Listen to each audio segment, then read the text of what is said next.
Jadi menurut Anda ini untuk menyudahi polemik ijazah asli atau tidaknya Pak Jokowi, ini endingnya harus di pengadilan nih?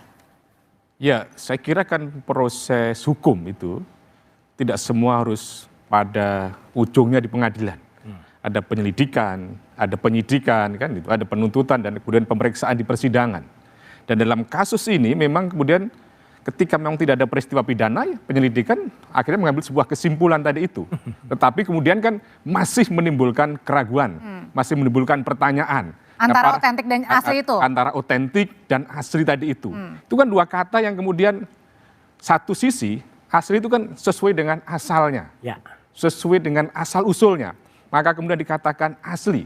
Misalnya naskah proklamasi, aslinya adalah ditulis Bung Karno. Kemudian yang kedua adalah otentik. Otentik adalah sesuai dengan aslinya. Otentik hasil dari asli tadi itu. Misalnya naskah proklamasi itu adalah ditulis oleh Sayuti Malik yang kemudian asalnya dari Bung Karno tadi itu.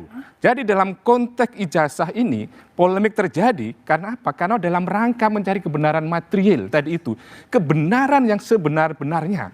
Bukan kemudian asli atau tidak otentik, tapi apakah ijazah ini adalah benar atau tidak benar dikeluarkan oleh yang berwenang bahwa yang bersangkutan punya kebenaran untuk mendapatkan hak tadi itu.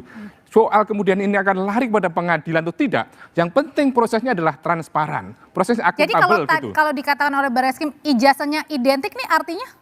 Ijazahnya identik tadi itu hanyalah salah satu petunjuk bahkan mengarah terjadinya sebuah asli dari ijazah tadi itu atau kemudian otentik ijazah tadi itu, bahwa identik ini hanya sebagai salah satu barang bukti untuk menunjukkan tentang kebenaran material yang lain tadi itu gitu. Oke, kalau dari Mas Roy sendiri ya gampangnya gini aja, Mbak misalnya ya atau adik-adik beli satu mainan asli, mainan beneran asli, kemudian beli mainan KW 2. Sekarang antara KW identik dengan mana? Ya dengan KW. Jadi bisa jadi kalau itu yang pembandingnya adalah juga KW, yang di sini ya identik juga dengan KW. Jadi harus hati-hati. Pembandingnya itu benar-benar yang benar apa enggak. Tapi betul, benar malah. Iya. Membandingkan harus apple to apple. Persis. KW dengan KW. KW dengan KW lah. Asli dengan asli mestinya kan. Makanya begitu, makanya harus dilihat apakah ijazah yang dipilih itu ijazah yang dipilih secara subjektif dari teman-temannya atau random acak. Nah ini kalau kita harus tahunya, publik tahunya gimana Pak Susno? Ini sebenarnya simpel ya, tapi mungkin dalam komunikasi masanya yang kurang begitu bagus. Setuju. Kenapa?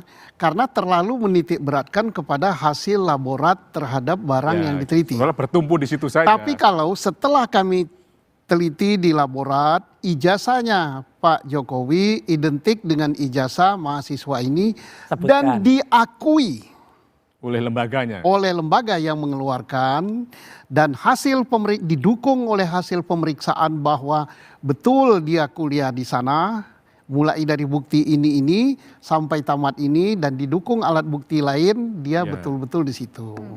Nah itu kan tidak ada pertanyaan lain. Tapi kalau ini kan kalau senior dan benar gini nih Bang. Kalau kemarin kan sudah disandarkan pada saksi dan surat-surat yang lain kan. Gitu. Tapi mudah-mudahan kita berdoa bahwa itu ada yang kita katakan tadi ya. Tapi kalau itu tidak ada, kalau ya jika andai bahwa hanya didasari dari hasil laborat saja maka akan menimbulkan pertanyaan. Nah, tapi mungkin nggak uji lab gitu. Itu 100% benar? Kalau uji lab tadi kalau uji lab kita kan hanya membandingkan antara yang ini dengan yang ini. Ya memang hasilnya otentik sama, identik. Tetapi kalau didukung lagi dengan statement di depan publik, kami tanyakan kepada UGM begini-begini, hasil lain begini-begini, maka ijazah tersebut adalah identik dan sah adanya. Karena problemnya gini Mbak, mengatakan identik dan tidak identik itu tidak bisa kemudian menyimpulkan itu adalah asli atau palsu. Tanda tangan kita berdiri dengan duduk itu bisa berbeda. Padahal asli dari orang yang bikin tanda tangan. Jadi poinnya adalah menyandarkan hasil lab 4 yang mengatakan itu sudah identik tidak bisa menyimpulkan itu adalah ijazah yang asli. Didukung dengan alat bukti yang lain. Artinya ketika ini ditutup, jangan-jangan Mas Roy sendiri mau buat laporan baru nggak nih? Kalau saya nggak ada kepentingan, bener, saya nggak ada kepentingan apapun ya. Kita tapi kan menuding Mas Roy. Iya, kita kan ilmiah aja. Jadi Pak Roy ini bukan terlapor, bukan melapor. Iya, makanya ditanya saya itu kata sesuai dengan ilmiah. Ya, jadi statement bahwa itu fake or not fake, miss or mismatch, itu adalah definisi ilmu pengetahuan, gitu loh. Jadi sebenarnya tidak bisa ilmu pengetahuan, oh fake, oh salah, Anda mengatakan fake, Anda dihukum. Kami bicara di ranah ilmu pengetahuan, bukan di ranah. Tapi menarik Mas Roh ini betul motivasinya apa sebetulnya? Nah, iya itu. Motivasinya demi kejujuran dan demi ilmu pengetahuan. Nah kalau berbicara soal motivasi, Mas Yakub, kemarin itu kan Pak Jokowi datang ya beberapa waktu lalu melaporkan Mas Roy Suryo ini sebenarnya sebagai terlapor apa enggak? Saya juga bingung nih. Iya. Terlapor di Polda. Jadi gini Mbak, terlapor. jadi saya jelaskan sedikit ya. Mengenai terlapor Ya, kita mungkin dengarkan dulu, Mas. saya klarifikasi sedikit agar tidak ada kesalahan ya. Tentunya pada saat kami membuat laporan, Pak Jokowi kan tentunya menjelaskan peristiwanya dengan betul. Peristiwanya ini apa yang dia lihat, kemudian ada sebuah video yang diduga di dalamnya ada orang yang mencemarkan nama baik beliau. Kemudian tentunya jelas di situ di laporannya disebut siapa yang dia duga adalah orang-orangnya. Tapi tentunya karena ini adalah objeknya sebuah video, perlu kan dilakukan penyelidikan lebih lanjut. Apakah benar orang yang tersebut itu adalah orang yang kita duga? Kan bisa saja ada AI kayak kemarin kasusnya Bukoviva, Kang Deddy dan Pak Ahmad Lutfi tuh. Bahwa ada video menyatakan bla bla bla ternyata bukan. Jadi di situ Pak Jokowi datang sebagai pelapor. Tentunya. Dan yang di Polda Metro kan? Yang di Polda Metro. Dan terlapornya salah satunya bukan. Bukan.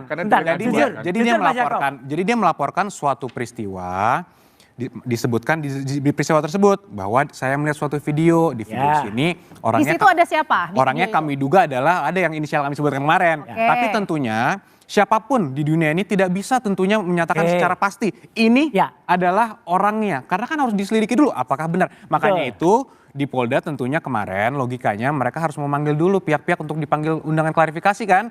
Apakah betul? Statusnya sebagai? Apakah betul? Itu statusnya silakan ditanya. Diklarifikasi. Mas Yakob, jujur, betulkah Anda mengatakan bahwa terlapornya adalah RS, TT, ES? Kami sebutkan bahwa di dalam video tersebut kami duga adalah orang-orang tersebut. Disebutkan inisialnya loh. Disebutkan, kami sebutkan. Enggak, dalam laporan kami bukan inisial, Mas. Dalam laporan kami nama penuhnya kami sebutkan. Namun kan itu kan jelas betul. Jelas, betul. Di kronologinya ada. Jadi Mas tenang saja. Jadi pasti ada kok nama-nama itu.